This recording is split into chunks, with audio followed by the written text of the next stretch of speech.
चरण कमलेभ्यो नमः। श्री बद्री विशालाय नमो नमः। शिवरात्रि का महापर्व आ चुका है और जो शिव उपासक हैं, भगवान शिव में जो आस्था रखते हैं, विश्वास रखते हैं, वह लोग तो कल शिवरात्रि की पूजा में भगवान की शिव की नाना प्रकार से पूजा करेंगे ही करेंगे। लेकिन मैं समस्त जो सनातनी हैं, जो हिंदू धर्म में आस्था रखते हैं एवं सनातन को मानते हैं, उनसे विशेष अनुरोध करूंगा कि हमारे जो हिंदू शास्त्र हैं उनके अंदर 4 रात्रियों का ऐसा वर्णन है, जो इन रात्रियों में कोई व्यक्ति जग करके पूजा पाठ करता है, आराधना करता है, तो उसके जीवन में कभी किसी प्रकार की कोई कमी नहीं रहती है। और वो 4 रात्रियां कौन कौन सी है? काल रात्रि, महारात्रि, मोह रात्रिश्च दारुणाः। यानी काल रात्रि, काल रात्रि का मतलब हुआ लक्ष्मी पूजा की रात्रि, दीपावली वाली रात्रि। अगर इस रोज कोई श्रद्धा भाव से विश्वास के साथ रात्रि को जगता हुआ भगवती महालक्ष्मी की आराधना करता है, तो जीवन पर्यंत उसको कभी भी धन की कमी नहीं खलती है और बड़े ऐशो आराम के साथ सामाजिक जीवन जीने का जो तरीका है, उस तरीके से वो जीवन को व्यतीत कर पाता है। काल रात्रि के बाद में आती है मोहरात्रि। मोहरात्रि को के बारे में बताया गया है कि मोहरात्रि जो है वो जन्माष्टमी है, और जन्माष्टमी के रोज जगते हुए भगवान राधा गोविंद के चरणारविंदों की भक्ति करता है तो भगवत कृपा उसको प्राप्त होती ही होती है, साथ ही उसको भगवत पद भी प्राप्त हो जाता है, और ये जो सांसारिक आवागमन है इससे उसको मुक्ति मिल जाती है। यानी लक्ष्मी की जो कालरात्रि थी वो ऐश्वर्य के लिए बताई गई है, ऐश्वर्य प्राप्त करने के लिए, और मोहरात्रि जो है ये मोहरात्रि परम पद को दिलाने वाली है, यानी मरने के उपरांत मोक्ष को देने वाली है। इस रोज भी भगवान राधा गोविंद की सेवा पूजा एवं अपनी यथा योग्य जो भक्ति भाव आप कर सकते हैं वो करना चाहिए।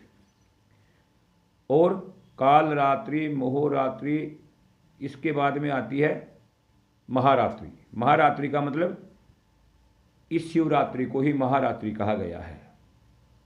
और इस रोज व्यक्ति जगता हुआ भगवान शिव की 4 प्रहर की पूजा करता है, भगवान शिव के जो पंचाक्षर मंत्र है उसका जप करता है, अथवा जो महामृत्युंजय मंत्र है उसका जप करता है, तो उस व्यक्ति को जीवन में कभी भी शारीरिक कष्ट, पीड़ा आदि का एहसास नहीं होता है। और अगर किसी व्यक्ति के कोई शारीरिक पीड़ा होती भी है तो उसको इतना भयानक कष्ट नहीं देखना पड़ता है, वो सहज ही वापिस समाप्त हो जाती है और भगवान शिव का आशीर्वाद उसको प्राप्त होता रहता है। अब 4 प्रहर की पूजा के बारे में बताया गया है कि जो पहली प्रहर इस बार आरंभ होने जा रही है वो 6:13 पे आरंभ हो जाएगी।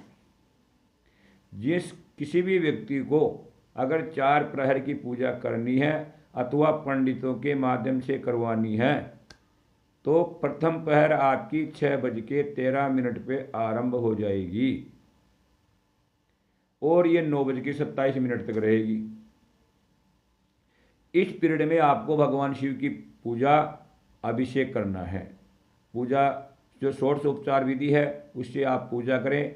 जो पंडितों का सहयोग नहीं लेते हैं वह लोग भी अपनी श्रद्धा के अनुसार जैसे वो नियमित भगवान शिव की पूजा करते हैं उसी प्रकार से पूजा करें और बैठ करके ओम नमः शिवाय, ओम नमः शिवाय, ओम नमः शिवाय जो पंचाक्षर मंत्र है इसका जप तो प्रत्येक व्यक्ति कर सकता है। और जो व्यक्ति कुछ विशेष जानता हो और कोई अलग मंत्र का जाप करना चाहता हो तो वो कर सकता है। दूसरे प्रहर की जो पूजा है वो 9:27 से आरंभ होगी।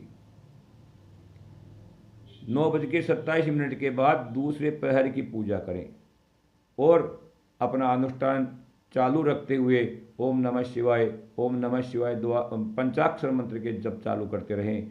यानी जितनी पूजा आपने पहले प्रहर में की है उतनी ही पूजा दूसरे प्रहर में भी करनी है, जब भी करना है। और कोई अगर आपको पाठ आता है, रुद्राभिषेक आप करना चाहते हैं तो वो करें।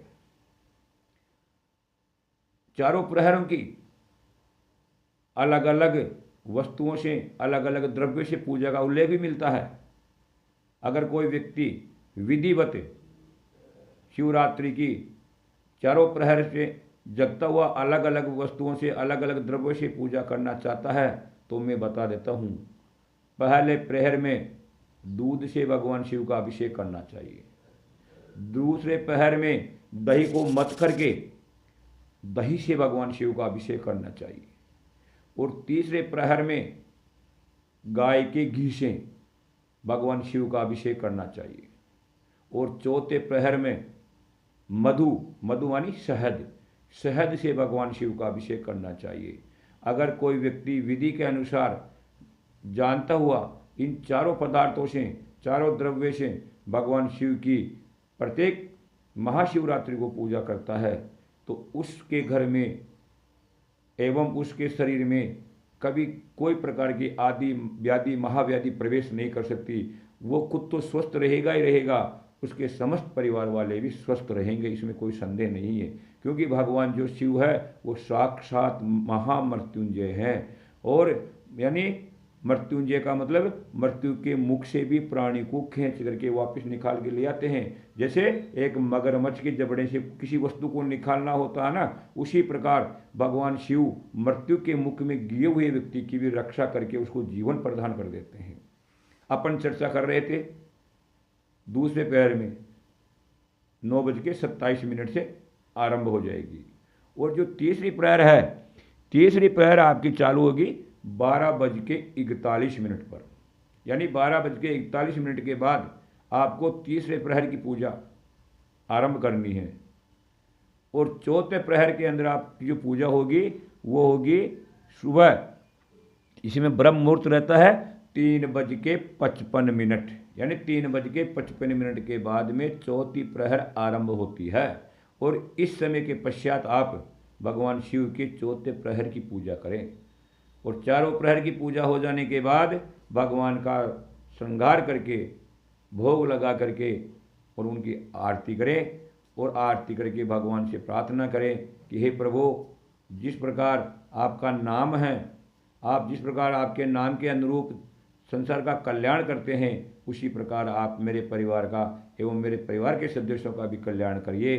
तो कल जो शिवरात्रि है, मैंने आपको 4 प्रहर के बारे में बताया। इस प्रहरों के अंदर आप अपना पूजन पाठ करते हुए, अनुष्ठान करते हुए अपने आप का तो कल्याण करेंगे ही करेंगे, अपने परिवार का कल्याण करेंगे। परिवार से तात्पर्य मेरा वसुदेव कुटुंबकम से है, क्योंकि भारतीय सनातन के अंदर सुकड़ाव नहीं है। क्योंकि प्रत्येक व्यक्ति के मानसिक में ये रहता है कि परिवार का मतलब मैं, मेरी बीबी और मेरे बच्चे। सनातन के अंदर इसको परिवार नहीं कहा गया है। सनातन के अंदर परिवार किसको कहा गया है? वसुदेव कुटुंबकम। समस्त भूमंडल अपना परिवार है। और समस्त भूमंडल के कल्याण की कामना अगर आप करेंगे तो आप भूमंडल से बाहर तो हो नहीं, आपका कल्याण तो अपने आप ही हो जाएगा। तो सबका कल्याण की भावना रखते हुए आप भगवान शिव की आराधना करें। जय राधे, जय गोविंद।